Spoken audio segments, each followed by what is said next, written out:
They're not even married anymore.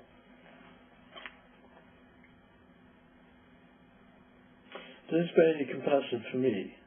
I'm secure in my relationship with him and our love for one another, but it's as though the icons that they were became a demonic, self-devouring, two-headed beast. As though the popular culture magazine dragnet technique that they had employed to become the movie stars of the era, the only way that a man and a woman without the benefit of privilege of 15 generations of breeding and conservation could ever come to resemble royalty, but could only be consumed in the fan flames of the fire of their own lust for a power which could never be anything more than artificial, could never be anything more than two-dimensional. The accumulation of personas and characterizations and traits and nuances which were bound to make insane anyone on whose shoulders the weight of so much drama and high-pitched articulations were placed. The microscopic flicker of an eye which become enlarged to the size of a billboard. What hope could they ever possibly have to live a normal life with each other?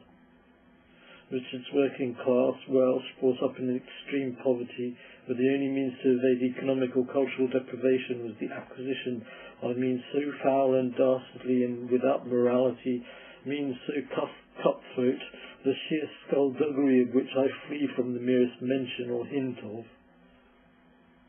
And she, brought up from infancy to be a screen idol, not knowing anything other than the creation of artifice and the conveying of intention, they are the only people who understand one another.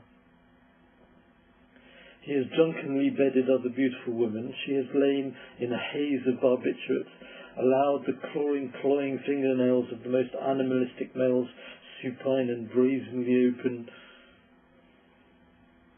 But till they met, the only time either of them, had ever felt anything remotely resembling a common emotional regard, such as we mere mortals enjoy daily, was when they were impelled towards one another's arms by the feeding vampiric machinations of an industry in which the creation of the surface, the artificial and the superficial, left no room for the feelings of the people it bought and sold, made stars into and threw aside, cast away to drift towards some sluice-scape through which they could never return.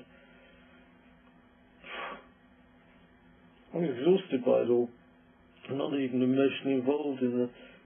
Richard once called it the collapse of love into barbarity. I think I'll have a cup of tea and leave them to it.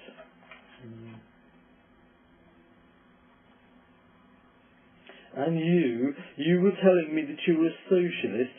Don't make me fucking laugh. A socialist who drove a Rolls Royce and who owned a house in the Caribbean, one in France and one in Switzerland. It wasn't me, it was McCarthy. I couldn't keep my mouth shut.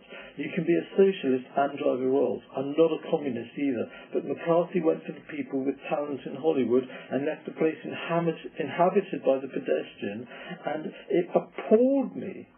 I had drunk too much and spoke my mind too freely. Reagan started calling me a red and a commie, and I found myself at the centre of a row about politics that I never wanted to.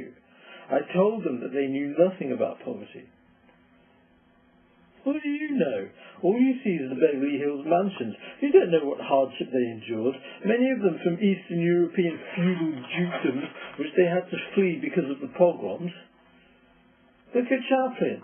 His mother died when he was a child. He was raised in workhouses. He never knew his father.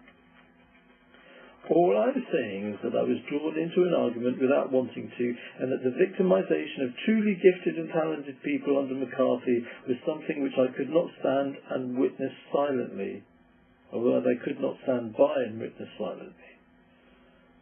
Look at how dreary movies became in the 1950s. So few masterpieces, so few great films. So you care about your art now. You said that Reagan had a big mouth and a small brain. How utterly stupid can a man be? He was the fucking governor of California. He could have eased your way, but instead you fucking called him a pea-brain, and he didn't want to speak to you or be in the same room as you ever again. It's not my fault. It's not my fucking fault. I was played. I was tricked. I'm a thespian, not a politician.